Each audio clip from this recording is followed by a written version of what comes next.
श्री राम जय राम, श्री राम जय राम, श्री राम जय राम, श्री राम जय राम, श्री राम जय राम, श्री राम जय राम, श्री राम जय राम, श्री राम जय राम,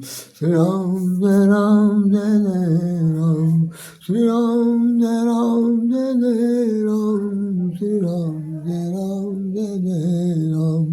श्री राम जय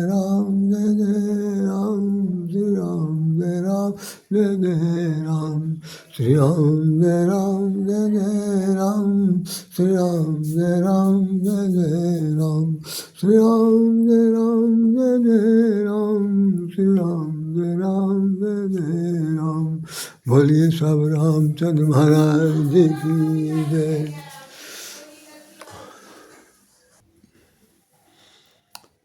जय श्री राम। आज आपके सामने मैं एक बहुत पुराने प्रार्थना, जो हम लोग की उम्र के लोग अभी भी जीवित हैं, उन लोगों की कक्षाओं में बाल जीवन में वो प्रार्थना पढ़ाई जाती थी।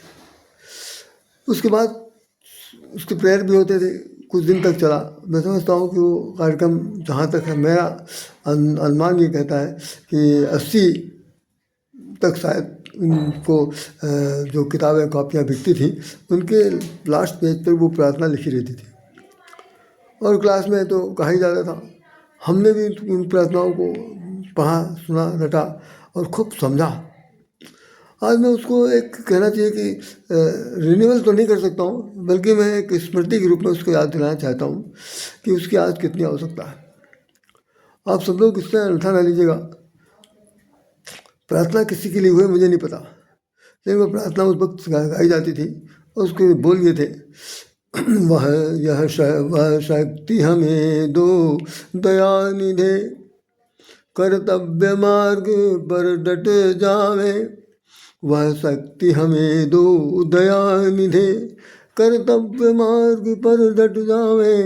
पर सेवा पर उपकार में हम, पर सेवा पर उपकार में हम, जग जीवन सुफल बना जावे। हम दीन दुखीन विकुल विपलो के सेवक बन संताप हरे। जो हैं हटके भूले भटके, उनके तारे हम तर जावे। जिनके तारे हम तर जावे। जिस देश जाति में जन्म लिया, बलिदान उसी पर हो जावे। वह शक्ति हमें दो दया निधे, कर्तव्य मार्ग पर डट जावे। जीवन हो शुद्ध सरल अपना, जीवन हो शुद्ध सरल अपना, निज प्रेम सुधा रस बरसावे। जिनी जीवन हो शुद्ध सरल अपना, निज प्रेम सुधा सुर बरसावे।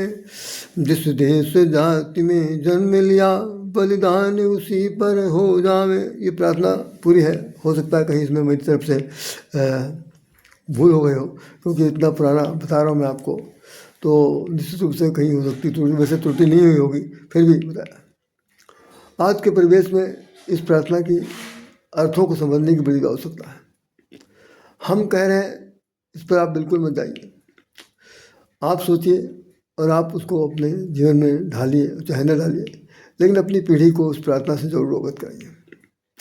आजकल जो स्कूलों में फादर्स लोग पढ़ा रहे हैं, फादर्स ही कहूँगा मैं, या वहाँ जो कि जहाँ पर अंग्रेजी स्कूल पढ़ाया जा रहा है, या अन्य अंग्रेजी से जुड़े हिंदी माध्यम से या अन्य माध्यम से पढ़ाया जा रहा है, उन बच्चों को जो साक्षर बनाया जा रहा, उसमें इन प्रार्थनाओं का कोई अस्तित्व है नहीं। इसमें लिखा हुआ है कि वह शक्ति हमें चाहिए। किससे चाहिए भाई? दया निधान से चाहिए। दया निधान कौन है? परमात्मा, जो सब पर दया करने वाला दीनानाथ, दया का भंडार है। उससे मेरी प्रार्थना है कि मुझे वो शक्ति दीजिए जिससे कि हम अपने कर्तव्य के मार्ग पर डट जाएं। इससे स्पष्ट है कि जिस वक्त ये गीत लिखा गया था, प्रार्थना लिखी गई, तो उस वक्त लोग अपने अपने कर्तव्य से विचलित थे। कर्तव्य करते भी थे तो वो ज़्यादा उपयुक्त नहीं था, और जो उपयुक्त था तो उसका मूल्यांकन नहीं हुआ। आखिर में लिखने वाले को लिखना पड़ा कि हमें ऐसा बुद्धि दीजिए, ऐसा बल दीजिए, ऐसा ताकत दीजिए, ऐसी शक्ति दीजिए कि मैं उस कर्तव्य के मार्ग पर चलता हूँ। पर सेवा तो कर्तव्य हमारा क्या है? दूसरों की सेवा करना, उपकार में है, दूसरों के उपकार करने में, जग जीवन सफल बना जाए, अपने संसार में अपना जीवन कम से कम सफल बना जाए। किस हालत में? किस हालत में? दूसरों का उपकार करके, दूसरों का सहयोग करके, मैंने पर सेवा पर उपकार करके हम जितना अपना मैंने तन से, मन से, धन से जितना भी कर सकते हैं उस तरह करके हम दूसरों का के काम आए। हमें जो भगवान से शक्ति मिली है वो सेवा में लगा दें, जो प्रेम मिला है वो सुधारस बरसाए, उससे अमृत रूपी वाणी से उसके मन को तृप्ति करें, और वही जो ज्ञान मिला है वो सर्वत्र बांट दें। हम इससे पहले बहुत से ऐसे वीडियो बनाए थे, आज अचानक मेरे मन में आया कि भाई दो शब्द कह दूँ, आना आया क्यों? उसका भी एक कारण है कि एक सज्जन है जिन्होंने, मैं बहुत ही परम पूज्य हैं और मेरे परम आदरणीय हैं, मुझसे कनिष्ठ हैं, छोटे हैं, फिर भी उनके हृदय में मेरे प्रति बड़ा अनुराग है। तो कल का जो एपिसोड था उसे देखने के बाद उन्होंने लिखा कि जो पीढ़ियाँ आज भ्रमित हो गई हैं, विचलित हो गई हैं, या जो अपने माता पिता का कहना नहीं मान रही हैं, या यूँ कह लीजिए कि भाई वो अधुनातन रंग में रंगी हुई हैं, उनके लिए अब बहुत बहुत देहाती भाषा में बोल रहा हूँ, मैं भली मोर ख़त्म, दुनिया से क्या मतलब। ख़त्म कहते हैं ऐसे तो हिंदी भाषा में ख़त्म को पति कहा जाता है, स्वामी कहा जाता है, प्राणनाथ कहा जाता है, पति परमेश्वर कहा जाता है, ये सब कहा जाता है। लेकिन उसका शाब्दिक भाव अगर देखा जाए तो ख़त्म उसे कहते हैं जो खासम खास है। दुनिया में खासम खास एक नारी के लिए कौन हो सकता है? उसका आदमी हो सकता है। तो खत्म को, खासम खास को पलट करके ख़त्म कह दिया गया। जैसे बलम, अब बलम कोई शब्द तो है नहीं, लेकिन शब्द है तो क्या है? वो बल, वो हमारे बल हैं जिनके बल पर हम फूले नहीं समाते हैं, वो हमारे स्वामी हैं, मेरे जीवन के संरक्षक हैं। मैं उनके आश्रित तो मैं नहीं कह सकती, उनको कह सकता, लेकिन मैं उनकी, वो मेरे लिए परम प्रिय हैं, मेरे प्राणनाथ हैं, हृदयेश्वर हैं, हृदय ऐश्वर्य के स्वामी हैं, सब कुछ कहा जाता है। तो ये बलम भी हो गया, उसका दूसरा भाव निकला बालम। अब बालम में बल नहीं आता और नाम दूसरा हो गया, लेकिन बलम में है, सजन भी है, साधन भी है, ये स्त्रीलिंग के साथ मैंने जोड़ दिया। तो कहने का मतलब ये है कि ये सब जो लोग हैं, तो उन्होंने कहा कि भाई जो इस वक्त चल रही है कि मैं भली मोर ख़त्म, दुनिया से क्या मतलब, तो वास्तव में ये जो नारी का बात कहती है कि दुनिया से क्या मतलब, तो इसका अर्थ ये है कि लाइफ इंडिविजुअल हो गई, व्यक्तिवादिता, इंडिविजुअलिटी जब जीवन में आ जाती है कि मैं भली मोर ख़त्म, मैं और मेरे बाद कोई दूसरा नहीं, हम हमारा जीवन, उसके बाद दूसरा कोई नहीं, संसार में कोई है तो होगा मेरी बला से, जिसने पैदा किया वो जाने, उसका काम जाने, हम कुछ नहीं, बस यहीं पर गलती है। भगवान गीता में कह रहे हैं कि जितने भी हमारे द्वारा पैदा किए हुए संसार में आए हुए लोग हैं वो मेरे में इस प्रकार समाये हुए हैं जैसे एक माले के अंदर गुत्थी में बंधे हुए हैं। लेकिन सबके पास तो मैं नहीं पहुंच सकता हूं, लेकिन अंश के रूप में राय शाम घनश्याम समय फलाना धमाके इन सब के रूप में मैं सबके पास विद्यमान हूँ। तो सबको मैं, सबसे मैं उम्मीद करता हूँ कि जो हम कर रहे हैं वही वो लोग अपने साथ में, अपने संपर्क में आए हुए लोगों का सहयोग करें, सहायता करें, संपर्क में रहें, और साथ साथ जहाँ तक हो सकता है ये मान के चलें कि हम अपनी तरफ से कुछ नहीं कर रहे हैं, हम कर रहे हैं तो भगवान के निमित्त कर रहे हैं। बहुत गौर से सुनिएगा, यही बात हनुमान जी से जिस वक्त कहा गया कि आपको अब यहीं रहना है, हम सब लोग जा रहे हैं धाम में, तो भगवान हनुमान जी पूछने लगे कि आप वहाँ तो सब लोग चले जा रहे हैं, हमको यहीं छोड़ जा रहे हैं। चौकी हनुमत लिखा हुआ कि अयोध्या में जो हनुमानगढ़ी है वहाँ पर उनको बैठा दिया गया कि आप यहीं बैठे रहिए। तो पूछ रहे हैं भगवान राम से कि मुझे क्या करना क्या है।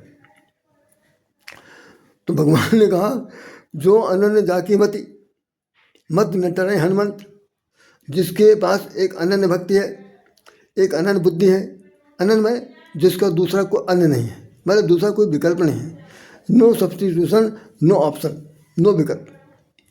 तो जो अनन्य जाकी मति न टरे हनुमंत, तो सो मैं सेवक सचराचर रूप स्वामी भगवान। तो वह आप ये मान के चलिए, इस धरती पर जितने चर और अचर हैं, जितने जड़ चेतन हैं, प्राणी रूप में हैं चाहे जिस रूप में हैं, अगर वो हमारे नाम पर हैं, अगर उनमें आप हमारा अंश देखते हैं, उनमें अंश देखते हैं, तो आप उनको भगवान का अंश समझ करके उनकी सहायता कीजिए, उनकी सेवा कीजिए, उनका सहयोग कीजिए। हनुमान जी से उसी दिन से कमर कस लिया, और जो कोई उनके शरण में आता है, जो शरण में उनकी जाता है, तो उसमें है लिखा है कि हनुमत से ही सब सुख करे, संकट मिटे मिटे सब पीरा, जो सुमरे हनुमत बलबीरा। तो जैसा कि हनुमान जी के लिए कहा गया कि वो संसार में जितने भी प्राणी उनके चरणों में सिर झुकाने आते हैं, उनका दायित्व भगवान ने कहा, उनका सबसे बड़ा दायित्व है कि तुम उनको हमारा स्वरूप समझ करके उनकी सेवा करो। हनुमान जी तब से लगे हो रहे हैं, सब सुख लाएं तुम्हारी सरना, तुम रक्षक कहो गुरना। गोस्वामी जी ने इस बात को लिख दिया। हम इस बात को यहीं पर ख़त्म करना चाहते हैं, क्योंकि समय भी मेरे पास बिल्कुल नहीं है, और मैं सिर्फ आपसे ये बता दूं कि इस प्रार्थना पर हम बहुत डिटेल से आपसे बातचीत करेंगे।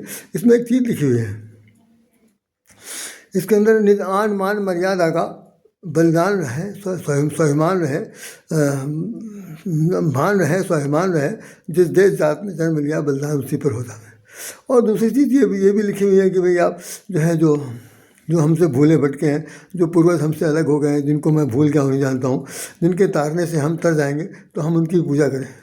तो कहने का मतलब इस प्रार्थना के अंदर समस्त देव पितरों को पूजा किया गई, माता पिता से पूजा की गई, अपने देवी देवताओं से पूजा की गई, सबसे प्रार्थना किया गया कि हमें शक्ति दीजिए, ताकि हम शक्ति को पान के शक्तिमान बने और दूसरों के काम आए। आज के परिवेश में इस बात की बहुत बड़ी कमी है। जैसा भी मैंने कहा कि मैं भली मैं खत्म, मेरे बराबर दूसरा कोई नहीं है, हम भले हैं, दूसरा भला हो चाहे ना हो, हमारा भला होना चाहिए, दूसरे का हो चाहे ना हो, दूसरे का बिगड़े तो बिगड़ जाए, कोई परवाह नहीं। मतलब इंडिविजुअलिटी जहाँ लाइफ आ गई है, तो उस जगह पर समाज का एक विकृति सामने आती। आज हमारे सामने विकृति बहुत बड़ी है। सारा संसार पूरा पश्चिम उत्तर दक्षिण चारों तरफ देख लीजिए, सारे संसार में एक ही बात है कि बस मेरी इस पर सत्ता होनी चाहिए, मेरा आधिपत्य होना चाहिए, मेरी रंगबाजी चलनी चाहिए, मेरा दादागिरी चलना चाहिए, हमारे अस्त्र शस्त्र दूसरों के काम आने चाहिए, ताकि वो सब नशाबूत हो जाए, हम वहाँ पर राज करें। तरह तरह के आतंक फैल रहे हैं, आतंकवादी आ रहे हैं, सब कुछ आ रहे हैं, सब इन सब के बीच में क्या खास बात सिर्फ यही है कि वो सबको मिट्टी मिला करके उनको वास्तव तो हमारे दायरे से कोई मतलब नहीं, उनको किसी अल्लाह मियाँ ईसा मसीह और दुनिया भर के जितने भी हैं किसी को लेना देना, उनको लेना देना यह है कि मैं भगवान हूँ। और ये भगवान बनने वाले लोग जो है राक्षस कहलाते हैं। जैसे रावण कहता था कि मैं भगवान हूँ, हिरण्यकश्यप कहता था मैं भगवान हूँ, कंस कहता है मैं भगवान हूँ, अन्य जितने भी लोगों को शक्ति मिल गई उन्होंने बहुत बड़ी बदतमीजी से पेश आए। तो भाई हम लोग बताते हैं आपको कि आज की पीढ़ी वास्तव में दिग्भ्रमित हो गई है। उसको केवल एक चीज़ कमाई, पैसा कहाँ से आए, कितना है, अधिक से दिया, कितना अधिक से अधिक पैकेज आ जाए, उसके लिए वो अपना जान कुर्बान कर रही है, अपना जो मॉरल गिरा रही है, साथ साथ जो अपनी जो क्या कहना चाहिए इसमें मेन पावर जो है वो बेच रही है, दूसरे लोग उसको खरीद रहे हैं। माता पिता भूल चुके हैं, वो जहाँ पर काम करते हैं वहाँ पर कोई भी संस्कार नहीं, कोई जीना बना नहीं होता, वहाँ पर कोई उल्टी छुट्टी भी नहीं मिलती। आप दिन 12 घंटे काम करो चाहे 20 घंटे काम करो, आधा दिमाग ख़राब करो चाहे बिल्कुल पागल हो जाओ, जितने कमा सकते हो कमाओ, नहीं तो भाग जाओ, सब कुछ हो रहा है। तो भाई मेरी आपसे प्रार्थना है कि भारत की भूमि में जो लोग पैदा हुए हैं, इस धरती पर रामकृष्ण जगत अगर आप संतान हैं, औलाद हैं, अंश दर अंश है, तो निश्चित रूप से ये समझिए कि माँ भी है, बाप भी है, पिता भी है, पत्नी भी है, और क्या नाम देव पितर भी हैं। इन सब के लिए भी सोचना है, और सबके हित के लिए सोचना है, जन कल्याण के लिए सोचना है, तभी हमारा ये लक्ष्य पूरा हो सकता है, और भगवान हमारी सहायता करने के लिए वह शक्ति देगा जो हम मांग रहे हैं। इन्हीं शब्दों के साथ राधेश्याम राधे आपको हृदय से नमन करता है। हम इस जो प्रसंग है, इस प्रसंग को समझे यहीं पर आधा अधूरा ही है, बस जितना भी हमने कह दिया इसके आगे हमें और आगे बढ़ना है। तब तक के लिए मैं नमस्कार, मैं शुभकामनाएं चाहता हूँ, शुभकामनाएं दे रहा हूँ। आप लोग इसे पढ़िए, सुनिए, समझिए, जानिए, और जो सच्चाई है उस सच्चाई को इग्नोर बिल्कुल मत करिएगा, और जितना सुधार हो सकता है उतना उद्धार करने में अपनी भूमिका अदा करिएगा। भगवान आपको सद्बुद्धि दे, वह शक्ति दे, जो दया दे, कर्तव्य पाक पर डट जावे, पर सेवा पर उपकार के हम जग जीवन सफल बना जावे। जय श्री राम, जय श्री कृष्ण, जय श्री राधे। राधेश्याम राधे आपको हृदय से नमन करता।